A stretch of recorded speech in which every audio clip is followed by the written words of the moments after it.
Sejauh mana keyakinan antum ini terkait benarnya nasabah Alawi? Jadi begini Tengku, kita adalah apa yang kita baca. Kita adalah apa yang kita baca. Jadi sejauh apa yang saya baca, saya tidak menemukan kemudian narasi-narasi yang membatalkan nasabah Alawi. Belum saya temukan. Itu hanya mungkin ijtihad atau istiqro atau semacamnya dari orang-orang yang ada di barisan keiman.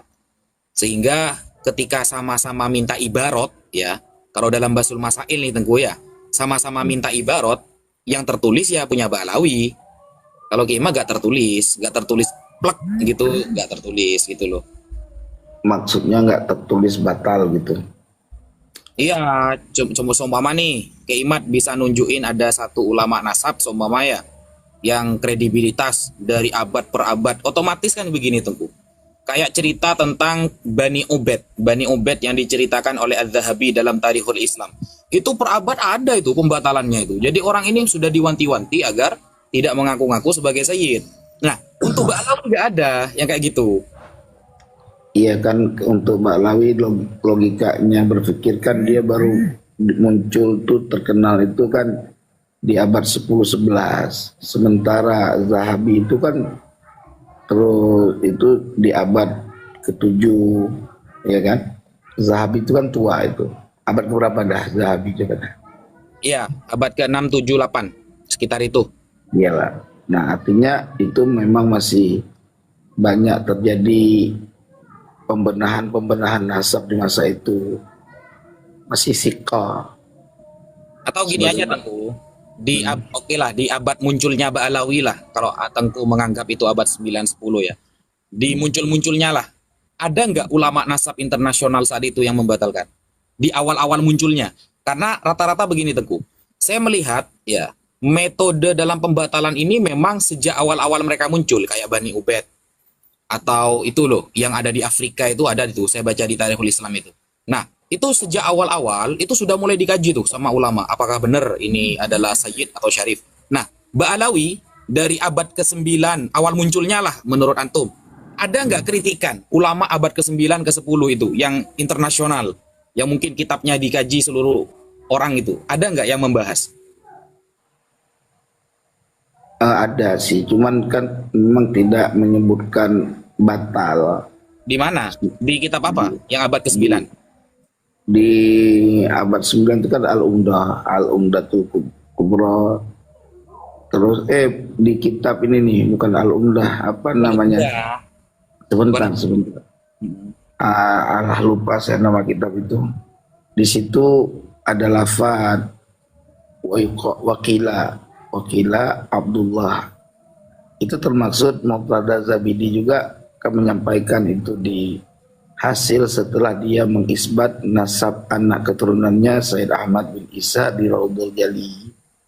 Kenapa beliau tidak mengisbat wahadha mattafaqa alaihi nasabun terkait Abdullah itu. Cuman di situ Abdullah kan Abdullah sama Ubaidullah satu orang apa dua orang menurut antum? nah kalau riwayat Abdullah itu ada terkait Anaknya jadi. Ahmad ya, anaknya Ahmad, namanya Abdullah. Ya, itu ada kalau namanya Abdullah itu di ya patokannya di Asuluk. Nah, terus Berarti Abdullah sebentar sama Ubaidullah ini beda orang menurut antum? bisa beda orang karena Dalilnya? ya di kitab Ibnu Samurah itu yang tertua itu menyebutkan Jadid doang bin Abdullah. Enggak, saya teguh apa bahwa Abdullah dan Ubaidullah ini dua orang, antum punya dalil apa gitu loh. Iya, karena dalam retorika penyebutan tarikh dan sejarah dan nasab, kalau dari sudut kitab-kitab nasab belum ditemukan riwayat yang menyebutkan nama Abdullah bin Ahmad bin Isa dalam riwayat sanad nasab. Tapi kalau dalam riwayat tarikh yang menyebutkan jalur Abdullah itu mempunyai anak hanya Alwi gitu loh. Riwayat yang maktubah yaitu dalam suluk dan suluk menukil daripada informasi orang yang di zamannya dan diperkuat dari kitab apa namanya Ibnu Samurah yang tua tuh. Nah, Enggak, pertanyaan, bukan ke sana sih Tengku, lebih ke arah itu loh. Kan Tengku punya punya asumsi nih ya dulu ya, bahwa Abdullah itu ada tertulis, tapi Ubaidullah gak ada. Nah, berarti kan seolah-olah Tengku ini membedakan antara Abdullah dan Ubaidullah. Itu seolah-olah lain orang. Nah, itu ada nggak sampean anunya, apa dalilnya bahwa itu menunjukkan terhadap dua orang, Abdullah bukan Ubaidullah gitu loh. iya, kalau dilihat dari redaksi matan kitab Al-Burqah itu kan jelas yang tercatat di dalam eh, yang diketahui yang masyhur inda ahli Hadramaut dan yang musattar yang tercatat dalam nasab mereka itu di situ disebutkan annahu Ubaidun bin Ahmad bin Isa kan. Itu Ubaid. Nah, pertanyaannya dari mana sandarannya Syekh Ali As-Sakran itu bisa memahami Ubaid itu adalah Abdullah yang ditazkir menjadi Ubaidillah gitu loh. Oke, oke, itu saya jawab ya. Nah, Ya, ini Tengku. Jadi penulisan Abdullah dan Ubaidullah, kadang disebut Abdullah, kadang disebut Ubaidullah, bahwa ini adalah satu orang. Itu justru hal yang biasa terjadi Tengku di dalam ini sih dalil ya. Jadi yang pertama, Al-Habib Ali bin Abi Bakar As-Sakran ketika mengatakan bahwa Abdullah ini juga Ubaidullah yang dibaca tasghir itu adalah satu orang. Ternyata sebelum adanya kitab itu ya, sebelum Habib Ali As-Sakran menyampaikan, sudah ada satu kitab yaitu Jauharus Syafaf. Jauharus Syafaf itu menyebutkan ternyata Ubaidullah dengan lafal Ubaid, bukan Abdullah. Itu yang pertama. Yang kedua Tengku, di dalam penulisan ilmu nasab, Abdullah disebut Ubaidullah itu biasa. Coba Tengku buka di dalam kitab Syajarah Mubarakah, kitab yang menjadi fundamental bagi Kiai Imad. Lalu bandingkan dengan kitab Tahdhibul Ansab yang ditulis oleh Al-Imam Al-Ubaidili atau Imam Ubaidili. Di sana ada beberapa orang yang Abdullah juga disebut dengan Ubaidullah. Dan itu adalah hal yang biasa di dalam ilmu nasab. Contoh, ada orang yang bernama Abdullah bin Husain, ya, Abdullah bin Husain. Abdullah bin Husain yang tertulis di dalam Syajarah Mubarakah itu kalau kita rujuk ya Asy-Syajari, marganya itu Asy-Syajari. Nah, Abdullah bin Husain Asy-Syajari ternyata di dalam Tahdhibul Ansab lil Ubaidili tertulis Ubaidullah, padahal di Syajarah Mubarakah Abdullah. Nah, kedua, Abdullah bin Ahmad Karkurah atau Kirkur, daerah Irak, disebutkan dalam Syajarah Mubarakah tertulis Abdul. Ternyata di dalam kitab Tahdhibul Ansab Al-Ubaidili tertulis dengan Ubaidullah. Sama, Ubaidullah bin Ahmad Kirkurah atau Karkurah, daerah Irak itu ya. Nah, kemudian yang ketiga, Ubaidullah bin Muhammad bin Ibrahim. Nah, itu tertulis dalam kitab Syajarah Mubarakah, ternyata Tahdhibul Ansab menulisnya Abdullah. Nah, hal seperti itu ya, tunggu dulu. Iya, Tengku, ya. Hal seperti itu ternyata sudah biasa terjadi Tengku dalam penulisan nasab. Tidak perlu dipersalahkan. begini, itu di dalam kitab yang panjenengan sebutkan tadi, itu kan memang nama aslinya Ubaidillah, bukan Abdullah. Itu redaksinya matannya jelas. Sekarang kalau kita mau lihat dari mana, itu ada Wakilah gitu juga, Wakilah Ubaidullah gitu juga sama. iya, tetapi kan persoalannya nama dia Wakilah Ubaidillah itu kan bisa terverifikasi dua nama seperti Ahmad dengan Muhammad. Dalam riwayat yang lain di Umdah itu ada yang menuliskan Muhammad, tapi wafi naskah akhar itu disebutkan dengan Muhammad. Itu ada, nggak masalah. Tapi menjadi persoalan kalau dari dasar kata Ubaid gitu loh. Ubaid yang apa bedanya sama yang tadi? beda redaksinya. Bedanya apa? Redaksi Ubaid yang tertera dalam Al-Burqah itu harus difahami sumbernya menjadi tasghir itu dari mana gitu loh. Yang tadi Apa tuh? Yang mana? Sumber tasghir. Yang saya contohkan antara Tahdzibul Ansab dengan Syajarah Mubarakah dari mana itu tasgirnya itu? Kok bisa satu Abdullah, yang satu Ubaidullah? Dari mana? Iya, itu kan tidak disebutkan berasal dari nama Ubaid. Loh. Yang dituliskan gini, coba difahami dulu. Nggak perlu tertawa seperti itu, santai aja. Iya, aman, aman. Di situ coba kamu baca di kitab tersebut di Al-Burqah itu ditulisnya Innahu Ubaid bin Ahmad bin Isa, ya kan? Sementara nama-nama Ubaid pada zaman-zaman tempo dulu, bahkan di zaman abad kedua Hijri sekalipun, ya, itu ketika orang bernama Ubaid tidak diverifikasi menjadi Ubaidillah. Coba antum bisa nggak? Antum di mana dalilnya itu? Iya, kalau sama-sama. Seperti itu, dulu seperti itu. Sabar, coba kamu lihat silsilah nasab ayahnya Imam Syafi'i, Muhammad bin Idris. Coba sebutin, tahu nggak?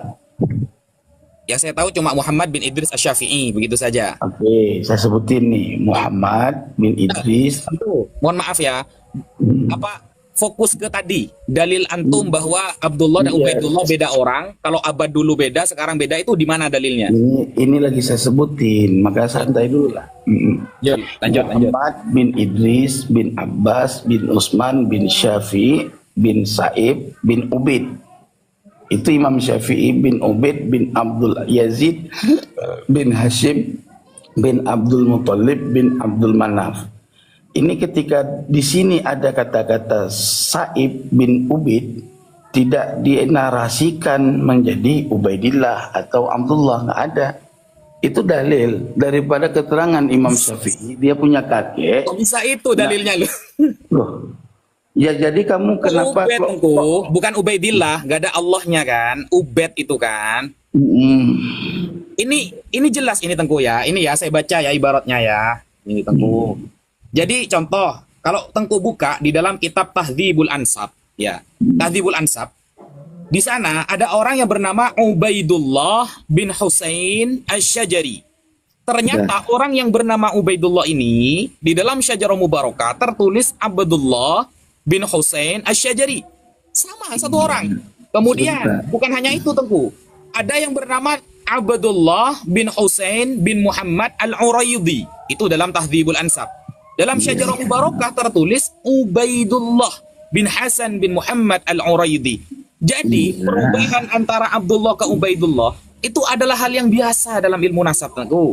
Seharusnya Tengku harus bisa menyampaikan dalil kepada Al-Fakir bahwa Abdullah dan Ubaidullah adalah dua orang. Itu mana dalilnya? Loh, kan tadi saya sudah sampaikan Abdullah dan Ubaidillah yang kamu sebut di dalam kitab Tahdzibul Ansab atau dalam kitab lain, ya, itu adalah khilaf riwayat terkait nama aslinya. Yang satu riwayat menyebutkan nama Abdullah, yang satu riwayat dari Syajarah Al-Mubarakah menyebutkan Ubaidillah. Tapi tidak ada satupun riwayat ya yang mengasalkan nama orang itu dari Ubaid menjadi Abdullah, nggak ada itu. Apanya sih? Nggak paham saya Tengku ini. Loh, sulit kalau kamu nggak memahaminya. Gini, kamu gini aja Tengku. Coba sebentar. Ya. Jangan, iya kita fokus. Jangan. Retorika Tengku sendiri kan, nggak ada ibaratnya kan. Gini loh, ketika kamu di kitab naskah itu dituliskan Ubaid, gitu loh. Ubaid bukan Ubaidillah.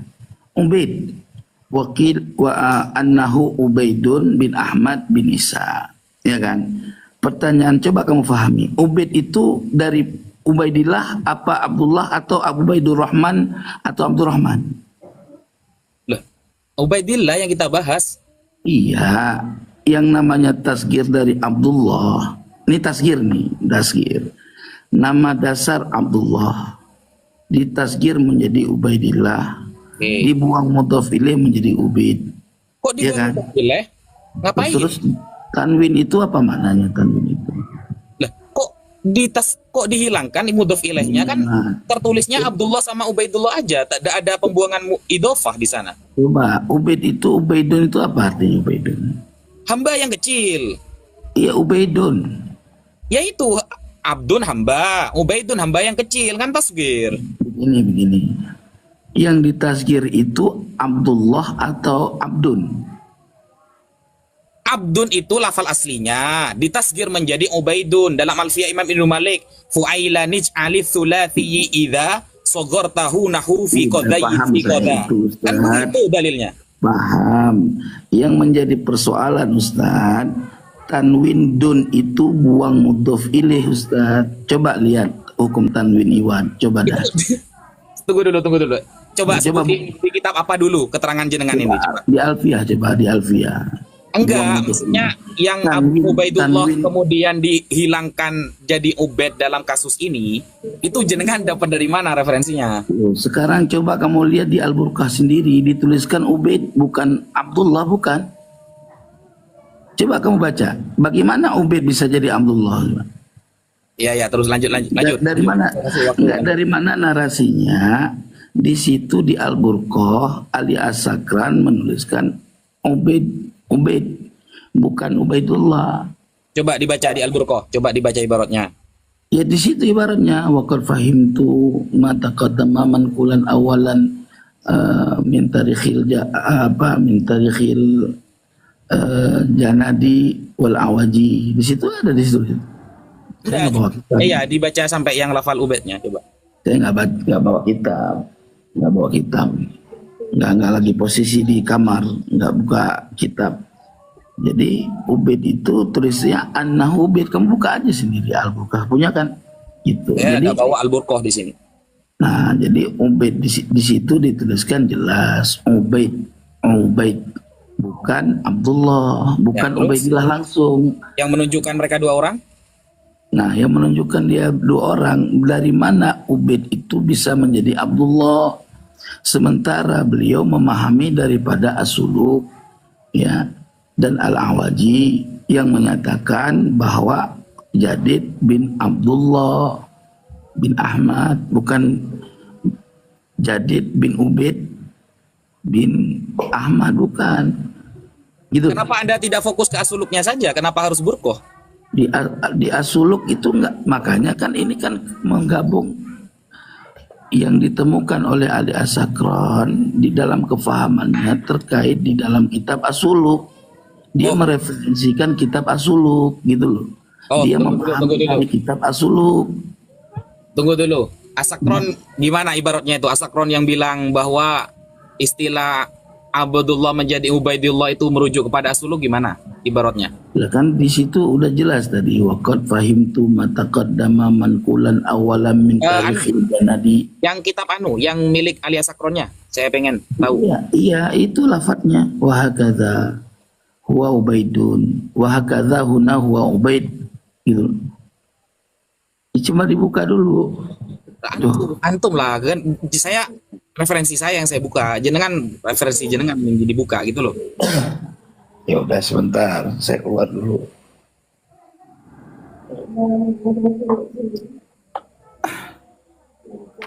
Sebentar ya.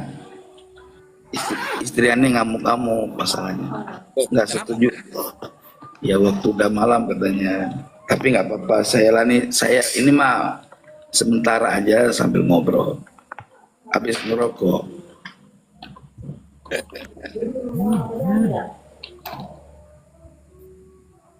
Jadi istri Ani udah nggak ngedukung masalah bahas nasab, karena saya udah berjuang mati-matian, tapi nggak nggak dianggap gitu. Maka istri saya udah nggak usah bahas-bahas nasab lagi gitu. Cuman aneh kan nggak bisa karena udah terikat. Aku harus ada yang lepas gitu, supaya saya bebas gitu. Aneh ini Paham. nggak bisa langsung diem. Ya.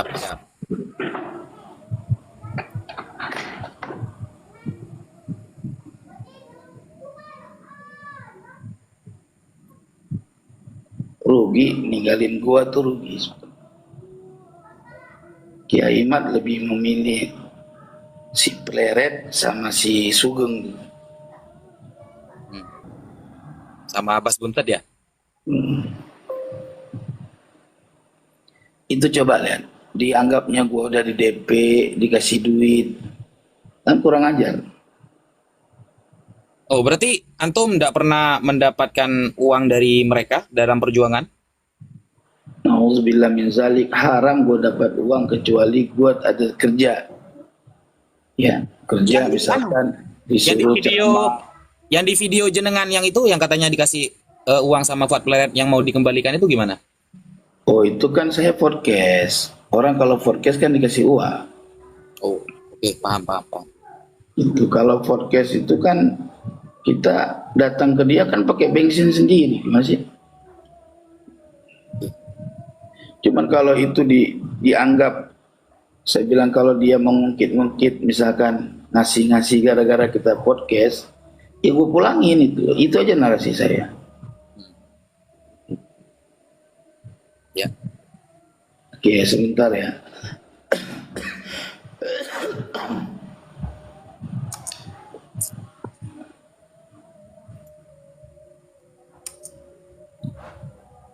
Sebenarnya Anda mau diskusi di sana langsung.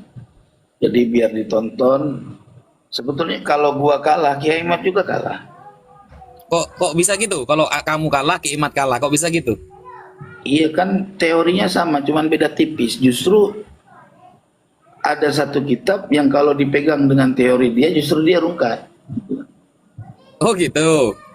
Iya, kalau dia punya perbedaan lah sama kita. Oh, siap, siap, paham, paham. Ya, cuman kan dasar yang dia perlukan itu adalah kitab sejaman. Artinya kitab yang ada informasi yang ada di zaman itu. Tapi anu loh, Kiimat pakai kitab sezaman itu harus bersikeras mempertahankan itu loh. Soalnya dia sering nabrak metodenya sendiri. Ya, itu kan menurut analisa panjenengan. Silahkan dibuktikan gitu loh. Nah itu, Tengku, ketika dia menggunakan manuskrip abad ke-11, 1033, yang saat itu Sunan Gunung Jati mau dikaitkan kepada Musa Al-Kazim, yang notabene-nya Musa Al-Kazim kan wafat tahun 183. Nah, akan ada jarak 850 tahun. Kenapa Ki Imat kok tidak pernah menampilkan kitab sezamannya itu selama jarak itu?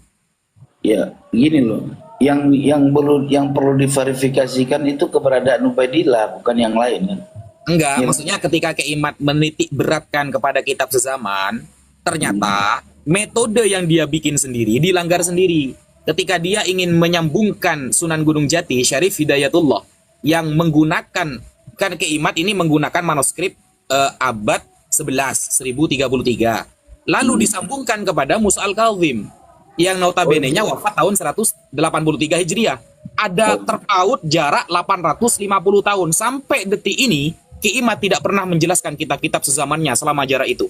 Ya, tapi ada sama saya. Jadi gini loh. Jadi kitab masalah itu namanya manuskrip. Ada manuskrip yang tercatat di abad paling tua itu, yang ada di Pulau Jawa itu abad ke-14 Masehi. Manuskrip gak menjawab, Tengku.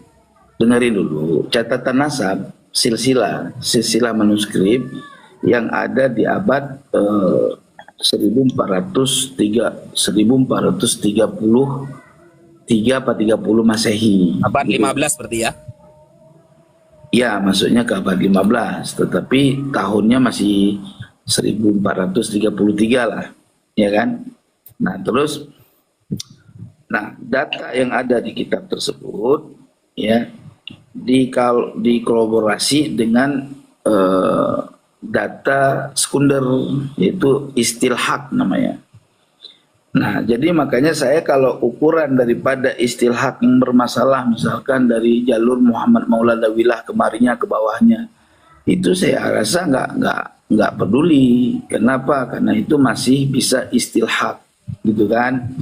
Tetapi yang dari primer, yang masalahnya kan dari primer. Jadi dari kitab-kitab primer, sekunder, dan riwayat syafahiyah itu mesti ada. Nah, riwayat syafahiyah dengan sekunder itu dijadikan istilhaq, mustalhaq namanya, menggabungkan dua nama, antara nama yang satu yang ada di sekunder dengan yang ada di riwayat syafahiyah, yaitu manuskrip keluarga, gitu kan. Nah itu diistilhaq digabungkan dengan kemungkinan muhtamalul akbar, jadi kemungkinan yang sangat besar dengan riwayat kedatangannya gitu loh maksudnya. Ya. Itu ada datanya itu. Ya. Nah, kembali kepada ya. Lanjut. ya kembali tadi di dalam kitab Al-Burqah ya abad halaman 150 sampai 151 di sini dituliskan wahakadza huwa huna Ubaidun al-ma'ruf inda ahli Hadramaut ya. Ma'ruf ya. Ma'ruf ya. Ya, Ubaid ya. Wahakadza huwa huna Ubaid al-ma'ruf inda ahli Hadramaut wal musattaru fi kutubihim wal mutadawilu fi silsilati nasabihim wa nisbatuhum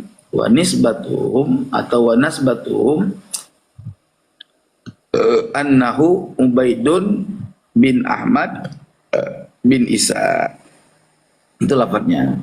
Jadi kalau kita maknakan dan demikianlah di sini bernama Ubaid yang dikenal penduduk Hadramaut dan dituliskan dalam kitab-kitab mereka dan berkesinambungan di dalam silsilah nasab mereka. Dan penasaban mereka itu adalah Ubaid bin Ahmad bin Isa. Al-Burqah Al-Musiqah halaman 150. Nah itu. Ya, terus masalahnya di mana? Jelas di situ kan perketerangannya Ubaid bukan Ubaidullah. Nah, jadi perkataan Ubaidullah di sini berdasarkan pahamnya Ali As-Sakran, wafatnya begini di Al-Burqah. Terus di Jauharus Syafaf yang mengatakan Ubaidullah juga gimana? Yang lebih tua daripada Ali As-Sakran. Makanya ketika Al-Jauharus Syafaf dia mengatakan Ubaidillah, coba lihat dari mana dia menukil, gitu loh. Sanadnya dari mana, gitu loh.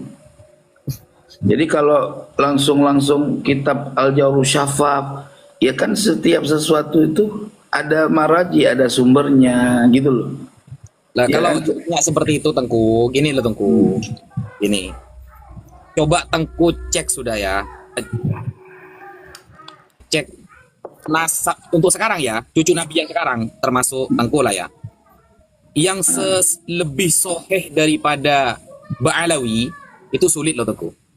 Yang kalau pakai metode Tengku ya. Jadi kitab ini berarti merujuk kepada kitab ini. Kitab ini merujuk kepada ini. Makanya adanya syuhrah wal istifadah. Kalau kita bahas fikih Tengku ya, adanya syuhrah wal istifadah ketika tidak ada amudun nasab. Itu gunanya syuhrah Tengku. Tidak ada di dalam kitab fikih Tengku, cari sudah ya. Ketika sudah ada syuhrah wal istifadah, maka ini ya sebagai pengganti ketika tidak ada amudun nasab. Nah, ketika ada amudun nasab, baru selesai. Nah, gak ada amudun nasab, maka syuhrah wal istifadah yang dipakai, yaitu asyahadah bit tasamu. Nah, sedangkan setingkat Sayyid Mahdi Ar-Rajai Tengku, itu membenarkan loh. Syekh Ali juga membenarkan. Kalau memang begini, oke, kita pakai metodenya Tengku. Kitab ini harus kitab ini, kitab ini harus kitab ini gitu.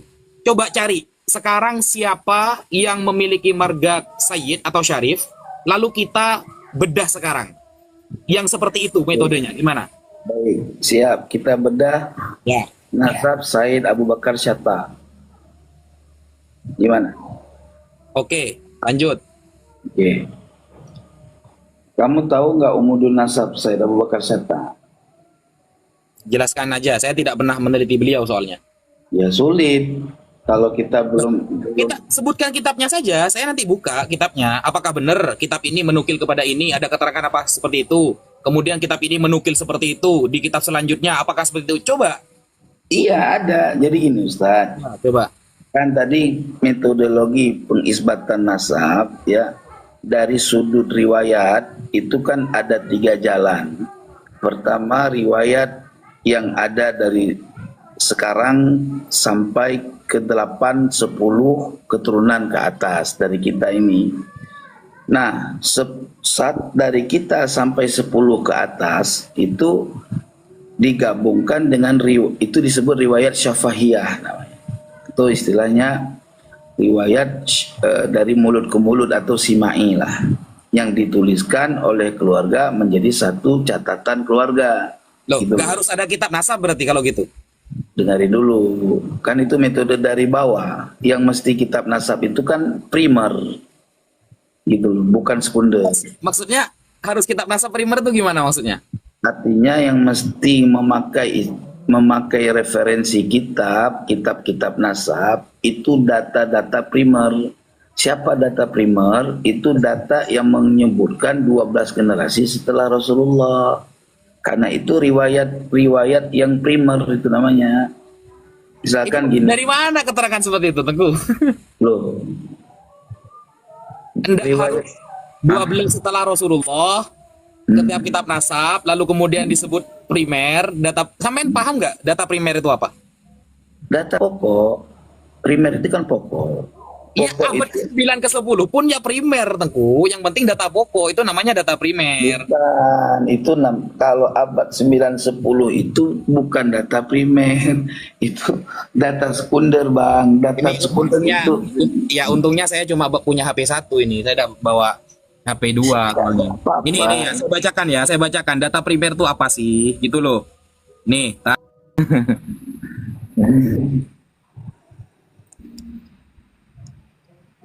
nih Tengku ya.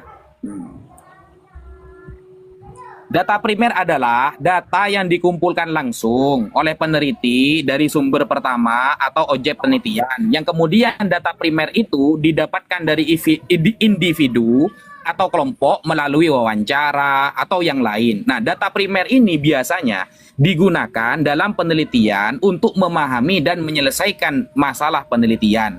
Nah, otomatis kalau data primer itu adalah data sumber yang kemudian terus ya Itu Sesi namanya sama. Kalau baca gini loh, difahami dulu data primer. Coba tadi ulang pelan-pelan aja, santai, jangan buru-buru. saya pakai 2 layar tadi. Ini kita bukan lagi berdebat, lagi ya diskusi santai aja. Debatnya Iya, nanti, santai aja. debatnya nanti waktu Ya, ketemu di Robito. nggak apa-apa, aman. Putus-putus ya? Sinyal mungkin kalau putus-putus. Sebentar saya ini apa HP lagi lobet sebentar ya. Saya sambil cas.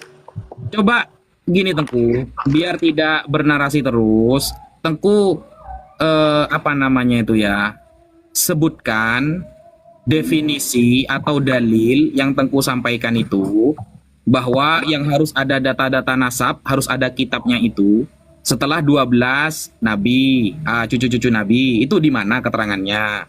Itu kan Tengku belum menyebutkan dalil sama sekali dari tadi gitu loh.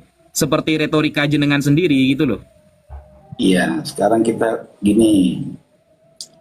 Setiap sesuatu itu kan ada mafhum dan mantuk, ya kan? Ya Saya mafhum nggak mantuknya jenengan bisa- kan. saya nggak bisa open cam. Oke. Nggak bisa open cam jenengan. Nah, sekarang gini loh. Yang pertama yang kita harus paham dalam metodologi penetapan nasab, ayyara khatta nasabatin mausukin bihi ya'rifu atau yu'rafu khattuhu wa yatahaqqaqahu fahina idzin idza syahida khattan nasabah bisyai'in amila alaihi. Itu metodologi yang pertama. Jadi metodologi yang pertama itu ahli nasab melihat catatan nasab, catatan apa namanya, khattan nasabah, catatan ulama ahli nasab yang mausuqah, itu yang terpercaya. Ya. Ya'rifu khattahu, yang mana ahli nasab tersebut mengetahui betul catatan tersebut, benar-benar dia ketahui adanya, keberadaannya. Wa yatahaqqaqahu, dan dia mentahqiq. Makna mentahqiq itu meneliti atau mendalami catatan tersebut. Makna mendalami di sini ya, coba kita faham bagaimana cara mentahqiq. Sebagaimana kalau kita lihat daripada maraji ahli tahqiq, Itu jenengan salah loh memahami ibarat itu. Anda, kalau kamu bilang saya salah, coba bagaimana yang kamu pahami? Yang saya pahami begini Tengku, gini. Coba. Jadi kaifiyatu itsbatin nasab itu kan di dalam kitab Umdatul Thalib ya, salah satunya ya. Nah, kaifiyatu itsbatin nasab atau di kitab Al-Muqibun Said Mahdi Ar-Rajai. Yang pertama kan ayyura khattun nasabah. Jadi khattun nasabah bukan nasabah sedang melihat catatan kemudian mendalami catatan itu, bukan. Karena lafalnya ayyura khattun nasabah, catatan si nasabah itu sudah yu'rafu khattuhu, tulisannya itu diketahui ya. Kalau begitu Ustadz Wafi, kalau gitu cara memahami ibarat kamu itu diketawain sama Kiai Iman, nggak jelas, nggak bakal kalah tuh Kiai Iman. Saya pastiin kalau tunggu. Ayyuro kan dibaca majhul. Catatan ahli nasab yang terpercaya, Bang. Iya, sampean tadi memahami begini Tengku. Itu catatan ahli nasab. Berarti kan kitabnya ahli nasab. Sampean tadi memahami orang ahli nasab memahami sebuah catatan. Itu beda pemahamannya. Bukan begitu, Ustaz. Itu tadi kita kan bilangnya seperti itu. Enggak, itu ente suka mengambil yang ujung tetapi melupakan yang awal. Gini loh. Coba teman-teman gimana? Tadi kan Tengku bilang jangan framing, Ustaz. Santai aja, meneliti sebuah catatan, kata jenengan. Itu gak gitu. Jangan gitu, jangan framing, santai aja. Gini loh, Ustaz. Coba ulangi. Coba. Anda ini seorang ahli nasab. Ya kan? Lalu bagaimana Anda mengisbat nasab? Ya, Anda sebagai ahli nasab itu melihat catatan ahli nasab lain yang mau suka, gitu loh. Itu pemahamannya? Kok bukan gitu, gimana? Coba ibaratnya kita apa?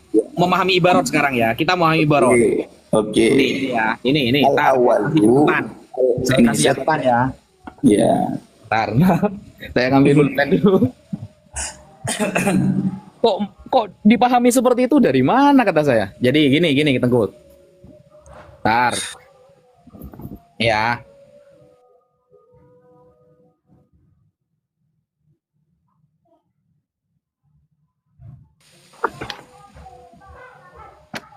Nih, ntar saya balik ya kameranya ya.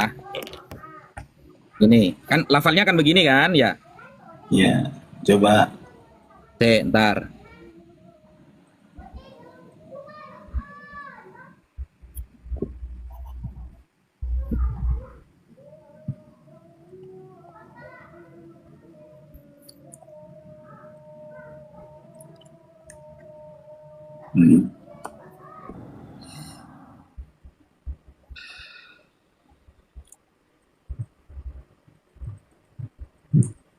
Nah, ini ya.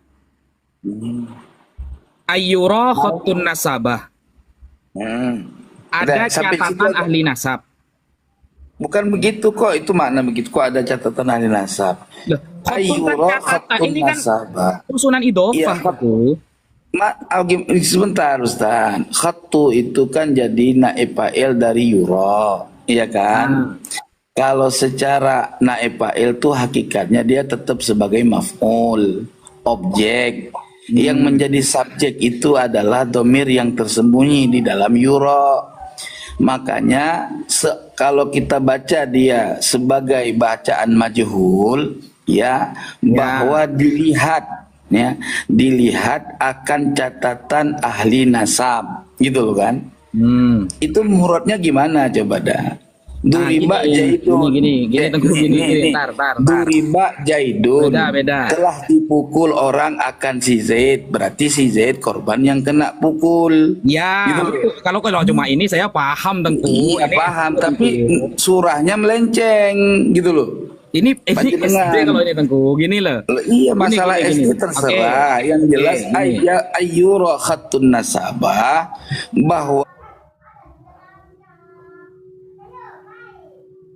kalau kita mau lebih mudah ya itu takdirnya huwanya marja'nya kepada siapa coba?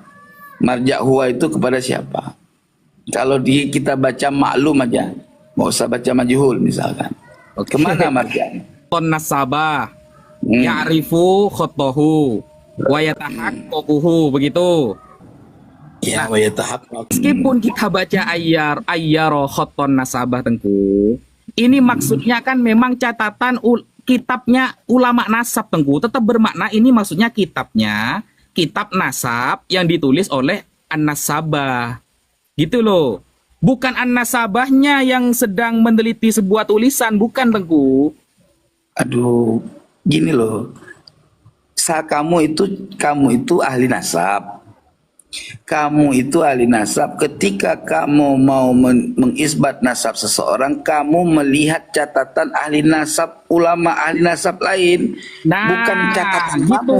Kalau gitu, ya gini.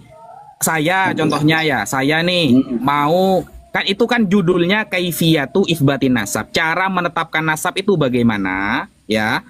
Yang pertama, ada tulisan ahli nasab atau kitab nasab. Kalau sudah ada kitab nasab, yang kitab nasab tulisan ahli nasab itu sudah diketahui dan sudah tertahqiq, selesai masalahnya, kan begitu pahamnya? Iya, bukan begitu. Itu paham kamu secara ringkas begitu sah-sah aja sih. Cuman ya wayatahaqqaqahu itu bukan makna mentahqiq. Makna mentahqiq dari kamu itu maknanya meneliti, mendalami, dikaji. Iya, mentahqiq kan mendalami artinya Tengku. Saya kan pakai bahasa Arabnya. Apa bedanya kan? Gimana sih? Iya, kalau makna mentahqiq cuman ada tahqiq, ya kan? Selesai, oke. Mendalami. Oke, sekarang saya tanya. Gantian bertanya. Taruhlah. Kalau berarti kan, kalau ada kitab nasab, kitab ulama nasab kan selesai. Apa masalahnya? Ya baca sampai habis. Iza saida khattan nasabah atau iza syuhida khattun nasabah bisyai'in amila alaihi. Apabila sudah saksikan atau sudah terlihat, sudah dilihat catatan ahli nasab, ya, yang menjelaskan sesuatu, mengamalkan, beramal dengan hal itu. Oke. Ya. Sekarang kita lihat kepada poinnya. Ya. Yang kita bahas ini adalah Ubaidillah. Itu ya, cuma kan? Bukan syarat ya, itu turuk ya. Iya, udah aman, tenang aja. Ya kan? Nah, sekarang Ubaidillah yang kita bahas. Ya. Dari mana catatan ahli nasab yang mausuf, ya, yang dia benar mengetahui catatannya Ubaidillah sebagai anaknya Ahmad bin Isa dan ditahqiqnya. Mana catatannya? Saya pakai satu kitab. Contoh seperti Az-Zabidi dengan As-Samarqandi. Ya, terus gimana lafaz di As-Samarqandi di situ di takliknya kan ada musannif tidak mengetahui betul di situ. Coba bukalah kitabnya As-Samarqandi.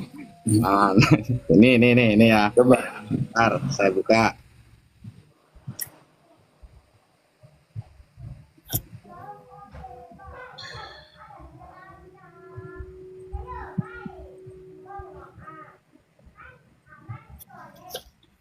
Halaman. Apa nama kitabnya? Tar.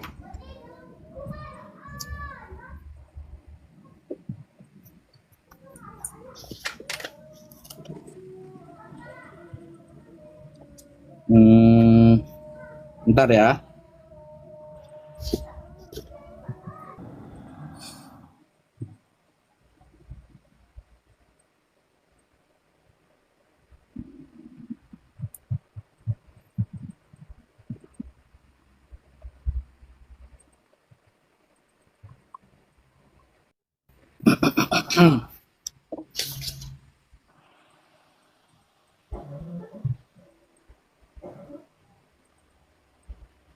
Ini ada. Sebentar. 8:20. Ini ya. Bentar.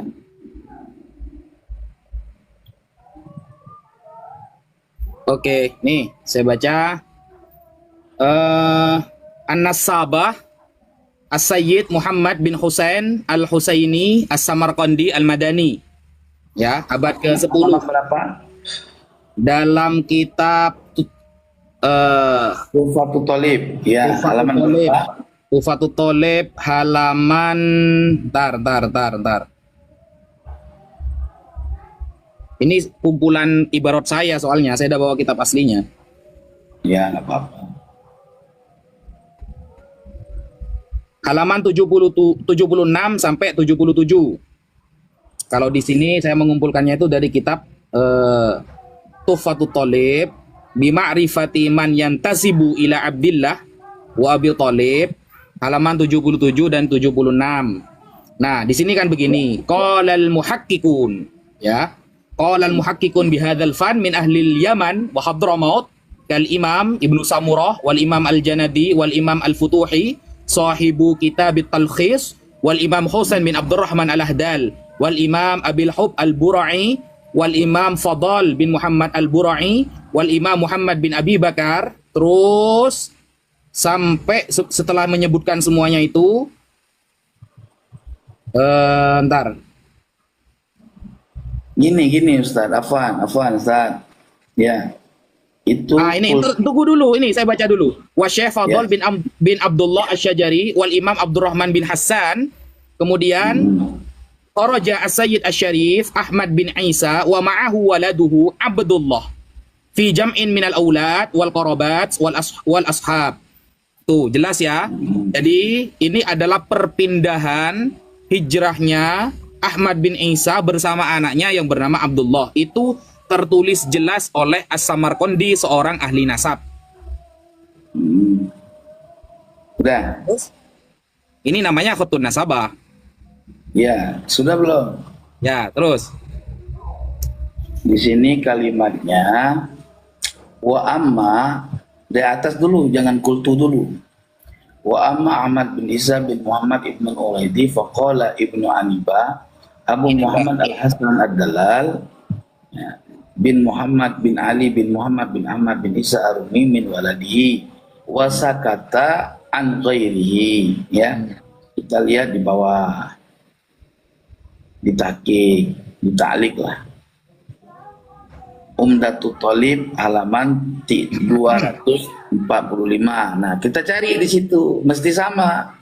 Nah, sekarang ya, qultu ya, ra'aitu fi ba'di ta'aliq ma suratu qala al-muhaqqiquna bihadzal fan min ahli al-Yaman wa Hadramaut, ya, kal Imam Ibnu Samurah wal Imam Al-Janadi wal Imam Al-Futuhi sahibu kitab At-Talkhis wal Imam Husain bin Abdurrahman Al-Ahdal wal Imam Abil Hub Al-Bar'i wal Imam Fadlun bin Muhammad Al-Bar'i wal Imam Muhammad bin Abu Bakar bin Ibad Asy-Syami wa Syekh Fadlullah bin Abdullah Asy-Syajari wal Imam Abdurrahman bin Ihsan. Ya kan? Nah, di sini langsung tulisannya kharaja Sayyid Syarif Ahmad bin Isa wa ma'ahu waladu Abdullah fi jam'in minal aulad wal qarabat wal ashab wal khadam minal Basrah wal Iraq ila Hadramaut. Wastaqarra muskina dzurriyyatihi wastatala fihim bitarim bi Hadramaut ba'da tanaquli Bildan. Oke. Fil buldan wa tagarrub anil autan hikmatul malik al-manan. Oke. Nah, sekarang untuk mencari kebenaran bahwa ta'liq qultu fi ba'di ta'liq itu masuratuhu itu, ya, coba kita lihat di dalam kitab Ibnu Samurah. Kita teliti dulu, ada nggak di dalam Ibnu Samurah menyebutkan hal tersebut. Karena Ibnu Samurah itu ya abad ke-6 loh. Itu tua. Asal bila ada di Ibnu Samurah ini terdapat nama tersebut, riwayat tersebut, tak Kiai Madrungkat. Coba cek dulu, ada nggak? Jangan-jangan cuman tulisan aja di sini disebutkan ada, tapi kenyataannya nggak ada. Nah, ini jenengan lari sudah ya. Bukan lari. Lari ini berarti. Untuk memverifikasi. Lari Begini ini loh. berarti. Enggak lari. Ini kita coba buktikan ada enggak. Di sini kan gini loh. Lafadznya gini loh. Qala al-muhaqqiquna. Dengarin dulu. Ya. Ya. Mulai Ya. lari ini. Loh, kamu yang lari. Ya enggak, kan tadi kan kita Kita bahas ayyuro memverifikasi khotun kebenaran itu dengan nasabah. jelas gitu loh. Ya, kita kan apa fokus ayyuro khotun nasabah. Khotun nasabah sudah ada, selesai kan? Ya, tapi kalau khatun nasabah sudah ada, dari mana dasarnya? Nih. Masa khatun nasabah nggak ada sumbernya? Bingung kita. Kalau Nah, kayak gitu kan itu kembali kayak kita debat di Banten. Ujung-ujungnya semua juga bisa aja gitu. ya Ini ya udah ya, lanjut. kembali dong. Jadi Berarti informasi yang ditemukan. konfirmasi ya syarat pertama sudah ya. Ayyuro khotun nasabah terkonfirmasi, cuma Tengku mau neliti gitu kan? Loh, iya kita buktikan benar tidak yang terdapat di dalam Ibnu Samurah. Ternyata kita teliti satu pun lembaran tidak menyebutkan sejarah ini. Gimana sih? Iya, lanjut. Antum sudah teliti belum di kitab Ibnu Samurah? Fuqahaul Yaman. Ini banyak sekali Tengku. Kalau Iya, memang kalau banyak. kalau memang itu gini Coba Tengku di gini. halaman Tengku. berapa? Di Saya halaman ada- berapa ada? Saya tidak bawa kitab Ibnu Samuro Tengku, gitu loh. Iya, makanya gini, Gus. Kalau persiapan debat seperti itu sama Kiai Imad, ya, itu jebol, Ustaz. Jebol ente pada. Malu, mendingan gak usah deh. Gitu. Tengku, ada. Cuma ya, kitabnya ada saya bawa sekarang. Ada Tengku. Jadi Ya gini udah, loh. kalau ada, Tengku ini ya, silakan gini Tengku. dibuktikan, Tengku, gitu. didengarkan dulu ya. Ya, ya. Semua yang telah dikonfirmasi oleh para ulama itu sudah kita teliti. Itu. Nah, Oke. Tengku di sini itu sebenarnya diskusi santai hanya untuk mengetahui cara kaifiyatu itsbatin nasab. Kan begitu. Oh, Kalau iya. pakai kaifiyatu itsbatin nasab selesai. Nah, ini pasti orang-orangnya Imat pasti dengar semua. Saya mau menghantam beliau nanti di Robito Alawiyah gitu loh. Ada. Kalau ada ya rukat, tapi kalau nggak ada Allah manta salam, ente malu. Kiai Imad bukan tidak meneliti loh. Loh, Tengku, saya kasih jaminan 10 menit pertama ke Imat Rukat. Iya, itu kan baru kata kamu sekarang. Loh iya, asalkan dia datang di Robito Alawiyah, saya kasih jaminan 10 menit pertama dia rungkat Tengku. Karena yang dia minta ada semua Tengku. Hah? Yang dia minta ada semua. Ya sudah, kalau ada semua alhamdulillah. Ya kalau Berarti dibahas di sini semua nanti selesai. aduh. Ini nanti langsung tambah gak datang ke Imat nanti Tengku. Iya. Kalau umpamanya nggak datang kita samperin, kan itu. Ini kan bicara kebenaran, bukan bicara asal-asalan, kan gitu. Ada semua sudah Tengku. Jadi saya Ya, kalau ada asik, yang saya takutkan itu, yang saya takutkan semuanya nanti saya keluarkan di sini, nggak enak sama yang lain nanti. nggak ada Ustaz, udah kita teliti Ustaz. Ada. Kita itu keliling Tengku.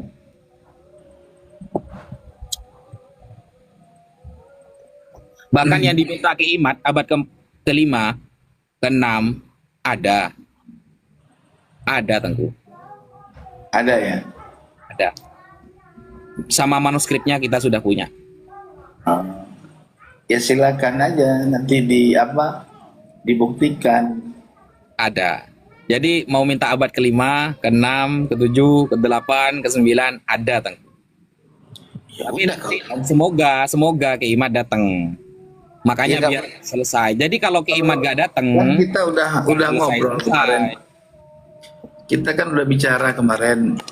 Kalau cara undang kayak gitu, saya yakin Kiai Iman nggak datang. Tapi nggak tahu lah kita lihat. Maka Saya setuju kepada perkataan antum Tengku. Kalau takut dipereksekusi, gak usah buat tesis. Itu keren itu. Itu keren kalimat itu. ya kalau saya kan berbicara dengan cara saya, bukan dengan cara beliau. Ya, itu saya setuju itu.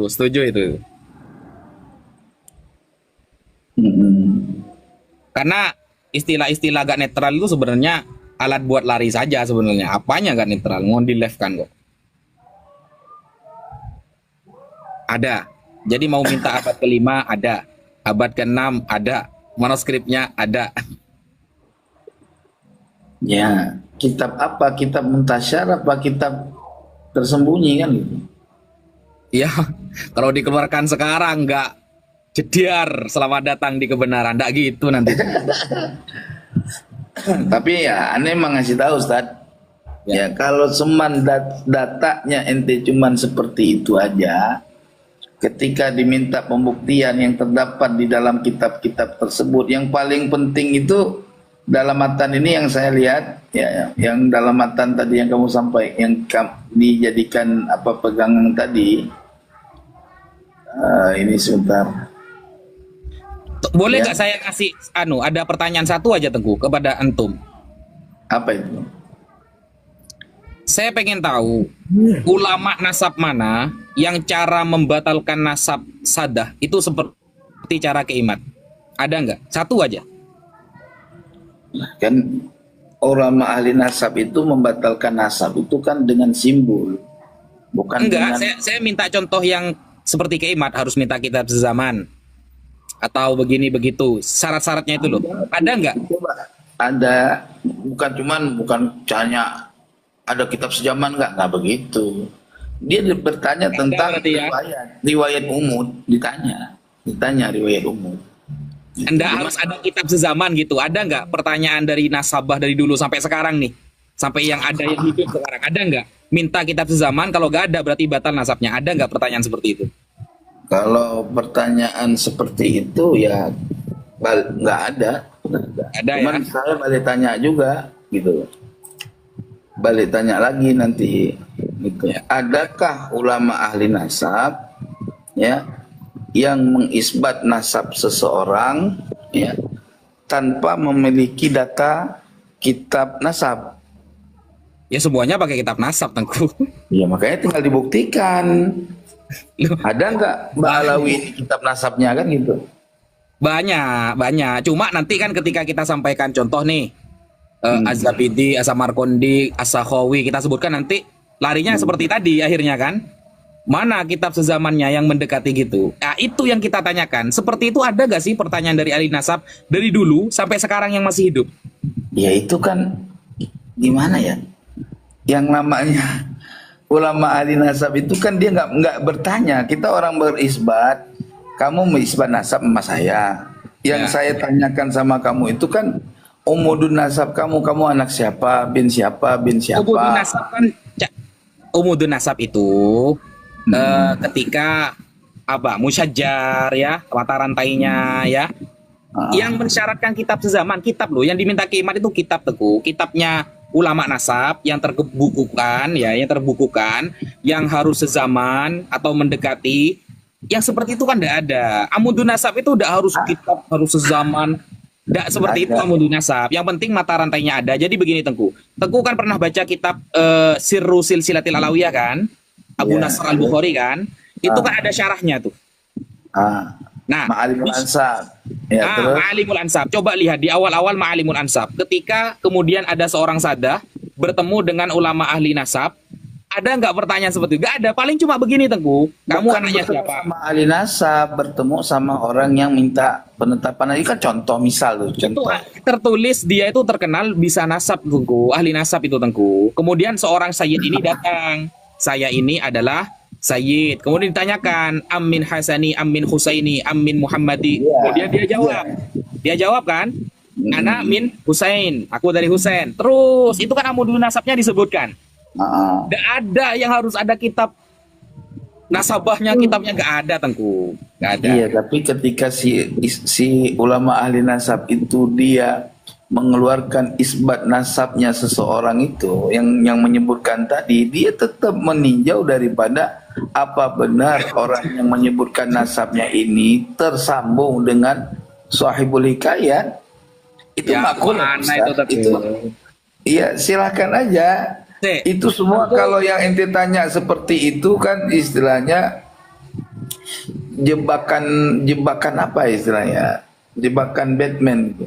Tapi yang jelas dalam konsep ilmiah yang harus kita verifikasi kebenaran nasab itu tadi, kalau memang ada data-data kitab yang lebih tua daripada kitab itu aman. Sekarang ini saya tanya balik sama kamu.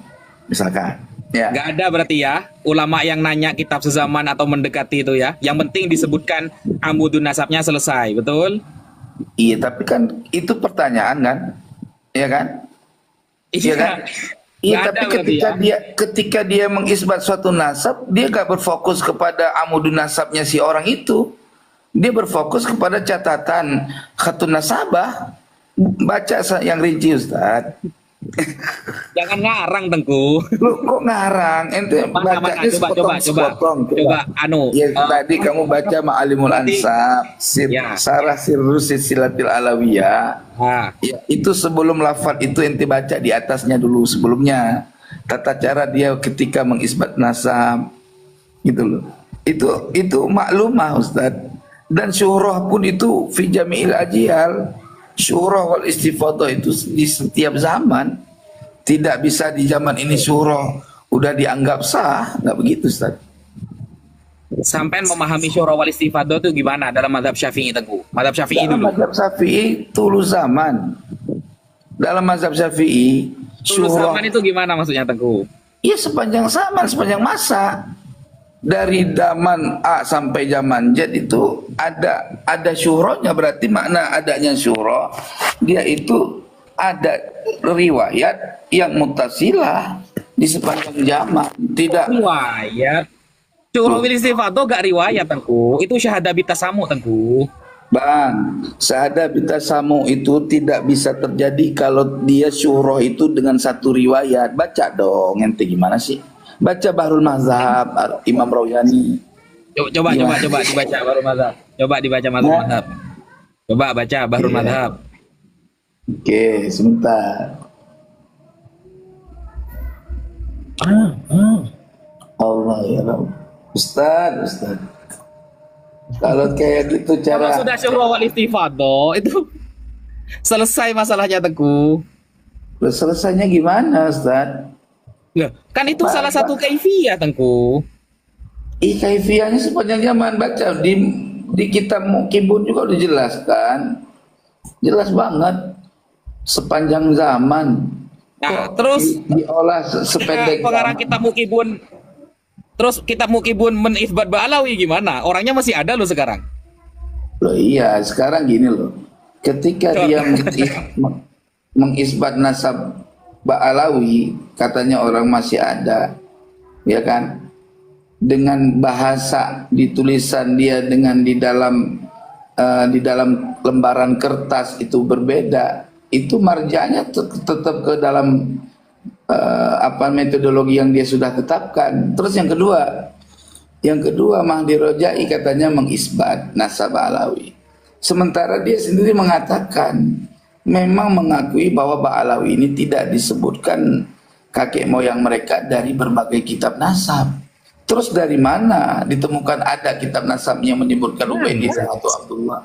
Kalau sudah syuhra wal istifadah itu gara-gara gak ada abudun nasabnya Tengku. Itu Surah perlu Al-Istifadah dibedakan itu Tengku. bisa dibatalkan Ustaz dengan coba ente bukalah kitab-kitab yang memverifikasi batalnya syura wal istifadah. Itu sudah dikuasai Ustaz. Itu sudah dikuasai semua oleh Kiai Iman. Kalau Gimana? patokan- Coba. Yang membatalkan syuhra wal istifadah itu gimana? itu di kitab Imam Ibnu Hajar Al Asqalani itu ada. Itu salah paham itu kayak Iman itu. Itu Iya, salah paham. Sudah saya bantah itu. Mana ada? Kamu Loh, bantah cuma di media. Lafalnya kan begini kan. Iya. Bahwa nasab itu bisa dengan syuhra wal istifadah kecuali ada mukholifnya. Kan begitu kan? Ya terus Nah, betul nggak? ada sesuatu yang membatalkannya. Coba. Enggak seperti itu lafadznya. Ada mukholif, bukan membatalkan mukholif. Bukan membatalkan mukholif lafadznya. Di Iya, kitab coba. Imam Ibnu Hajar itu, syuhra wal istifadah itu bisa untuk nasab selama tidak ada mukholifnya, bukan membatalkan, bukan. Nah, Keimat salah paham. Keimat menganggap bahwa dirinya itu di posisi mukholif, itu sudah salah. Gak gitu. Kalau posisi mukholif itu harus yang nasabah. Baru bisa dikaji nanti. Toh andaikan nanti mukholif ini terjadi dari nasabah, larinya tetap makbulun nasab, tetap diterima. Perbedaan pendapat antara ahli nasab. Bukan Keimat mukholifnya itu layu tabar itu. Emang kenapa kok Kiai Imad misalkan mukhalifnya dianggap nggak mutabar tuh dasarnya dari mana sumbernya? Kitabnya siapa? Kitabnya Imam Ibnu Hajar sendiri, Tengku. Makanya di dalam kitab Fathul Bari, maksudnya at-ta'nu fil ansab itu adalah ayyakdah. Maksudnya itu mengkodah nasab orang lain bi ghairi ilmin. Sehingga memahami kitab Imam Ibnu Kiai Hajar Imad ini tidak punya bukan ilmu. hanya Kamu mau menganalisa bahwa Kiai Imad bighairi ilmin kadahnya. bukan nasabah dia, Tengku. Loh, nasabah syarat nasabah juga nggak perlu harus alim banget loh. Buka dan kitab nasabah. Coba syarat sifatun ahli nasab gimana? Gini, Imam Imad juga menggunakan kitab Haidar Al-Husain ya, Al-Haidar Al-Husaini. Siapa itu ya? Lupa saya itu namanya itu. Yang mengatakan bahwa ketika sudah ditemukan dalil, maka tidak boleh ikut yang lain. Begitu kan? Di sana Ki Imad nyomot-nyomot lagi. Seperti kasusnya Imam Ibnu Hajar. Mukhalif maksudnya dalam konteks Imam Ibnu Hajar ini yang memang nasabah. Kalau bukan nasabah tidak bisa, Tengku. Ki Imad nasabah tak? Bukan guru nasab aja tidak punya. Kayak Kiai Imad itu mubahis. Mubahis itu lebih. Nah itulah, makanya Ki Imad tidak masuk. Mukhalif itu tidak masuk. Gitu. Ya, lucu kalau kayak gitu kamu mentahkim orang lain, orang nggak punya kemampuan, harus orang siapa yang punya kemampuan? Sekarang saya tanya, siapa yang ada di Robitoh yang bisa mengisbat nasab sebagai ahli nasabah? Apa dalilnya? Kenapa dia bisa mengisbat nasab orang mengeluarkan buku?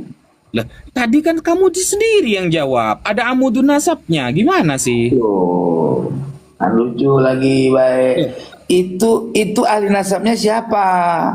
Kan umudun nasab itu ahli nasab yang mengetahui katanya. Kata kamu. Gimana sih? Apa? Mukhalif, Tengku. Iya, ini bicara mukhalif, ya kan? Nah, sekarang kita tanya, orang mengisbat nasab kan syaratnya juga harus ahli nasabah. Ketentuannya. Kaifiyatu isbati nasab apa aja, Tengku? Loh, ahli nasabah kan? Mana? Wah, sampai ini ngarang-ngarang Tengku ini. Kaifiyatu isbati nasab kan ada 4. Satu, ada kitab ulama nasab. Yang kedua, ayat tarif, abun bibinin. Yang ketiga, syura wal istifadhah. Yang keempat ada al-bayyinah asyariyah. Al-bayyinah asyariyah. Apa tuh bayyinah asyariyah? Mana ada kaifiyatu isbati nasab harus nasabah itu? Ngarang Tengku ini. Terus buat apa ada nakobah yang kemarin-kemarin mereka datang membatalkan nasab karena nggak tercatat di Robito itu? Kenapa? Kok bisa gitu loh? Ya, gini loh Tengku, sampean coba kita pakai standar ulama lah. Jangan framing kalau ente nih kan. Kaifiyatu isbati nasab kan sudah ada, Tengku. Jangan membuat syarat-syarat baru gitu loh. Itu yang melihat catatan ahli nasab kan ahli nasab, Bang. Mana ada, Tengku? Kamu ini. Masa orang biasa bisa melihat catatan ahli nasab? Ada kitabnya ulama nasab. Bukan ahli nasab kalau ahli nasab melihat kitab ulama nasab, gimana Tengku ini? Ya. Dan itu pun turuk, bukan syarat. Aduh, Ustaz. Udah gimana? Kalau sampean kalau menambah syarat sendiri repot. Iya, nggak apa-apa. Ini kan kita bukan lagi berdebat. Iya sih. Ini Kiai Imad sudah mendengar nih komunikasi ngobrol-ngobrol kayak gini ya kan. Iya. Kalau begitu metodologi ente diskusi sama Kiai Imad, ditawain sama dia. Asli tawain. Datang saja. Iya, kalau dia kita bukan sedang debat sebenarnya ya. Kalau debat mungkin data saya baca semua barusan gitu loh. Data saya baca semua. Iya, tapi datanya nggak ada. Kok nggak ada? Mana? Ibnu Samurah mana? Apa yang Anda minta sebenarnya, Tengku? Iya, coba data Ibnu Samurahnya mana? Kita fuqaul Yaman mana yang menyebutkan? Saya kan sudah bilang barusan, beberapa data tentang manuskrip abad ke-4, ke-5, ke-6 itu nanti akan kita sampaikan di Robito, makanya datang ke Imatnya. Buat apa saya nampilkan ke Tengku? Tengku bukan pembuat tesisnya. Tengku bukan inti dari permasalahan ini, bukan. Makanya nanti ke IMAD datang, kita sampaikan apa yang nggak diterima dari data kita. Sampai minta abad sezaman. Oke, ini sampaikan. Kalau abad sezaman nggak mau, oke, ini syura wal istifadah. Kalau masih dikritik, ada kaifiyatu itsbati nasab kan sudah ada, Tengku.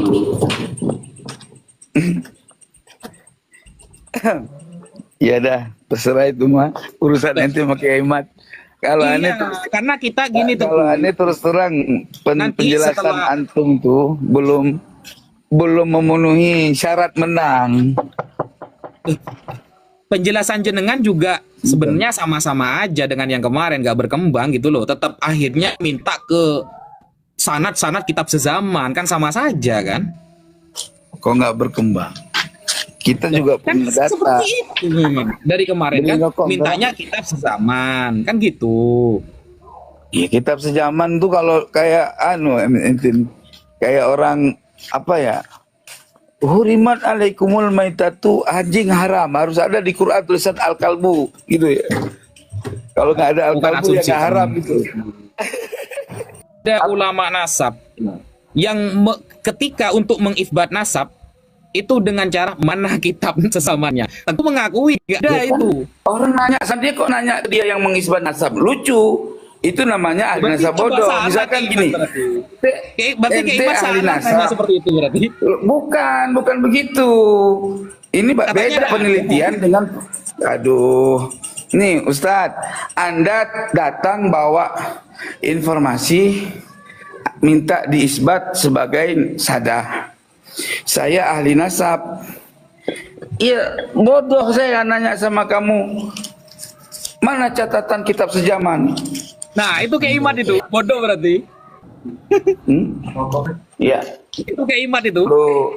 Imat kan gitu cara nanya itu. Gini loh, Mas. Bukan begitu. Kalau kamu datang mengisbat nasab ke saya, ya kamu mana ada kitab sezaman, orang kamu datang mau mengisbat, logikanya kan begitu. Nah, gimana sih kamu cara berpikir? Ya, itulah ini bukan itu. Bukan, beda. Kok beda? Kamu jangan narasi. Kok bisa beda itu? Beda. Kiai Imat itu mau membatalkan nasab alawi dengan cara pembahasan ilmiah. Kalau benar nasab alawi, silakan tunjuk data kitab sezaman gitu loh. Nah, kan sama aja seperti tadi berarti. Beda. Ini kan mubahis antara orang ahli nasab dengan ahli nasab. Bukan dengan orang yang minta isbat nasab. Lucu kamu.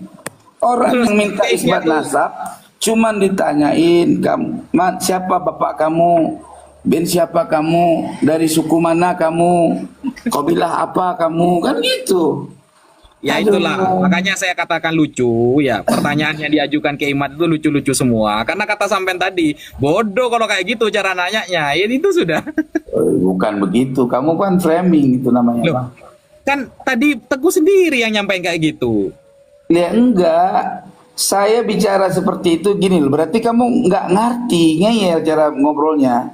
Nih gini loh. Ngeyel sih. Gini Gus, nih. Kamu saya ahli nasab. Kamu minta memverifikasi nasab kamu. Ya kan?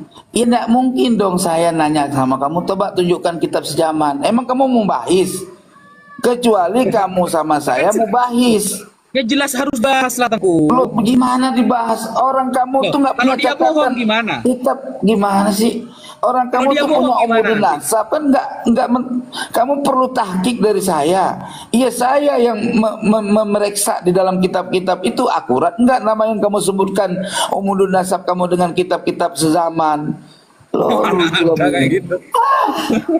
Udah nggak makulat omongan kayak gitu. Kalau kayak gitu dalil berdebat sama Kiai Mat. Allah mantap salam dah Robito, rusak asli, kalah Robito, malu. Harga pastikan kalau begitu metodenya. Enggak, kalau begitu metodologinya, buktinya sampai detik ini udah yakin 100% Mbak Alawi kalah. Sampai detik ini mereka dah cari bahan lain. Bener Ustaz. Buktinya Imat sampai detik ini gak berani datang loh Tunggu. Iya, berarti dia udah paham, nggak mau datang berarti capek-capekin diri aja, ujung-ujungnya nggak punya data. Bisa lah, katanya nantang debat, setelah dijawab tantangannya kok malah gak datang. Sekarang gini nih, kalau kayak gitu cara komunikasi hujah, ya kan? Udah, aneh aja bikin undangan nih. Gua datang, gua bawa bahan. Ini kan kita cuman kongko doang, ya kan? Gua bawa bahan, kita debat di sana aja. Ya, nggak usah framing tapi, ya kan? Debat Oh, Teguh kebenaran. gini. Undang, Gini, biar gini aneh Teguh. aja dah. Kalau cara debatnya Tengku seperti tadi, yang sudah-sudah ya, dari dulu kan seperti itu kan cara diskusinya kan. Maka Loh, justru itu tidak cara akan diskusi menyelesaikan Pak masalah Jenengan Tengku. itu yang keluar dari tekstualnya gitu loh. Sampean memahami sesuatu, memang kaedahnya itu sampean bukan meneliti, hanya menetapkan asal ada ahli nasabah mau benar apa tidak, ya tetap ya nggak bisa begitu. Ahli nasabah juga bisa salah. Kalau ahli Gimana nasabah sih? bisa salah, apalagi Tengku sama Keimat. Ya belum tentu kalau kita berhujah dengan dapat mengalahkan nasabah, ya pasti bisa mengalahkan nasabah lah. Wih, Gitu. keren, Iya keren. dong. Bisa Keren mengalahkan dong. nasabah. Iya. Gimana sih? Ada Ini bukan bukan teman-teman ya, kita ngobrol santai teman-teman. Cuma ilmiah lah dikit gitu. Soalnya saya tidak bisa mengeluarkan semua ibarat di sini, itu nanti untuk hadiah untuk Keimat. Nanti di Robito, semoga beliau datang. Jadi kenapa yang diundang cuma Keimat? Karena dialah pembuat tesis. Itu loh, dialah yang ya meskipun tesisnya tidak pernah tidak pernah disahkan oleh siapapun gitu. Jadi dialah pembuat tesis. Jadi ayo yang katanya kemarin ngajak diskusi 3 hari 3 malam, kemudian langsung Robitoh yang mengundang, ayolah datang. Toh andai Robit kalah selama di tangan Keimat, keren berarti Keimat. Atau Keimat nanti salah seumpama, kan Keimat bilang 20 orang bariskan di depan saya, cukup saya sendirian, kan keren itu bilang seperti itu. Nah ayo dibuktikan, ini nggak sampai 20 kok, cuma segelintir kok gitu.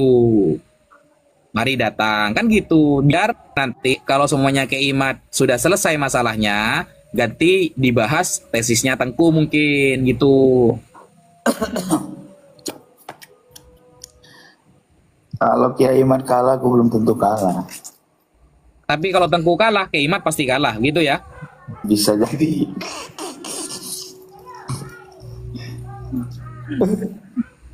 Tengku. Marah ini. Cara diskusi kayak gini. Memang ente itu ya aneh salurnya begitu. Salurnya bisa memframing. Belajar di mana Ustaz? Cara memframing? Framing, kok usah framing loh. Enggak, Saya maksudnya framing, Bu. cara memutarbalikkan fakta itu bisa gitu. Kalau kita kalau kita itu kalau kita itu apa adanya gitu. Ada ya ada, enggak ya enggak muter-muter gitu. Ini lafadznya jelas. Tulu zaman. Terus bicara tulu zaman itu dianalisakan di zaman itu loh. Gimana bingung kita? Justru referensinya Keimat sendiri. Jadi repot kan Tengku ya. Kitabnya Ini dipakai. bukan referensi Ulama Kiai Mat, Keimat. referensi ulama mazhab Syafi'i. Udah jelas di situ. Ente bukalah banyak kitab nasabah, kitab-kitab ilmu nasab. Ya, Tengku, ilmu saya nasab tuh itu sudah belajar Tengku. Saya tuh sudah belajar. Jadi apa yang ditanyakan Tengku itu sebenarnya sama saja dengan yang di Banten, tidak ada perubahan dan itu sudah saya pelajari. Jadi iya, apa yang kamu jawab juga itu enggak ada perubahan juga, sama itu lagi gitu loh. nah karena Tengku belum bisa mematahkan dalil Paling saya gitu loh. perubahannya cuma dari hasil YouTube masalah Mahdi Rojai. Nah, kitabnya dipakai, isbatnya gak dipakai gitu. Loh, kita nggak pak kita bukan masalah kitabnya dipakai isbatnya nggak dipakai. Seseorang itu dia dalam memberikan suatu informasi itu kan terjadi dua itu. Ada dia menerangkan sesuai dengan pengetahuan ilmunya, ada dia mengatakan sesuatu bukan dengan keyakinannya, tetapi dengan agar orang tidak tersinggung hatinya, kan bisa. Wah, itu Gimana? kan framing kan. Sampean yang pinter framing Tengku. Said Loh, Mahdi kok Rojai saya? di framing kayak gitu loh. Loh, Beliau sekarang buktinya dia mengakui bahwa beliau itu nasabah Tengku. nasabah Alawi tidak pernah termaktub di dalam berbagai kitab-kitab nasab. Itu aja udah jadi dalil. Siapa Tengku? Loh, baca, makanya ente nggak baca suratnya, nggak baca berarti ente tahu-taunya mungkin ente dengar info doang. Saya baca Tengku. Jadi ginilah Tengku. Tidak apa-apa lah Tengku mau nge-framing tadi itu framingan, jelas framingan. Padahal Tengku Jangan, tadi menuduh jangan, saya ya. jangan Bisa bilang jadi framing ada orang ada. apa Said Mahdi Wafat nggak Rojai ada. itu ya Said Mahdi Rojai tidak enak, takut apa begini itu kan framing namanya. Kok framing itu analisa, Bang, bukan Ya framing. Kalau framing itu namanya. yang framing, udahlah. Jadi ya seru sih, emang. Tidak apa-apa lah, namanya juga Basul Masail, biasalah hal seperti ini terjadi. Tapi yang saya susahkan itu, Keiman itu jabatannya ketua lembaga Basul Masail. Kenapa kok kayak lari-lari gitu loh diajak diskusi? Kok nggak apa ya, bisodrin rohib dengan hati yang sudah terbuka, ayo diskusi. Toh andai kan Robito kalah kan keren Keiman. Iya, tapi gue kan nggak tahu. Sebenarnya Kiai Iman mah berani. Orang yang di belakangnya aja nakut-nakutin. Oh gitu. Siapa kok? Berarti Keiman takut kepada orang yang nakut-nakutin dia, begitu berarti ya? Bukan mengambil nasihat, bukan ketakut. Ya, terlanjur ngantang debat soalnya Tengku. Susah, terlanjur nantang dia. Bukan terlanjur nantang. Kalau kata gue terlanjur pingin banyak pendukung. Tesis ini pingin banyak pendukung. Jadi orang yang layak menurut tesis ya nggak digubri sama dia. Gue padanya aja ngomong, mau didengar kayak orang kena. Iya. Orang tesis mah nggak usah peduli didukung atau tidak. Terserah orang mendukung apa enggak. Yang jelas tesis keluar. Tinggal selesaikan gitu loh. Oh itu. Bukan niat untuk menghancurkan nasab orang, akhirnya larinya bukan ke ilmu nasab, ke DNA, kan lucu. Iya. Terus yang ditanya DNA malah orang bukan penemu DNA, orang yang baca buku, pahamin sendiri. Ya, Sugeng itu kan dokter pakan hewan, kok bisa bahas DNA dia ya? Iya, nggak tahu. Allah Karim. Ya. Oke lah, gitu aja Tengku ya. Nanti lanjut ya. Ntar dulu, jangan lanjut lah, gua udah ngerokok, santai aja Pak, naikin aja orang lain. Jam 3 sudah Tengku. Gak mau sholat tahajud tentu. Aku salat tahajudnya jam 4. Ya, saya mau matikan dulu. Jadi kita ketemu di lain waktu ngobrol-ngobrol. Udah kayak Kalau bisa pakai akun yang pakai akun apa yang bisa on cam lah biar enak. nggak bisa. Ini kalau akun yang kemarin-kemarin tuh bisa on cam. Kalau ini mah nggak bisa on cam. Karena berapa orang? Ya, itu Tengku ya. Mungkin kita lanjut di lain waktu. Oke, siap. Ya udah. Sampai jumpa. Assalamualaikum. Waalaikumsalam warahmatullahi. Jangan nangis Tengku, biasa aja Tengku. Enggak, siapa? Itulah tadi debat sengit yang terjadi antara Gus Wafi bersama Said Qori.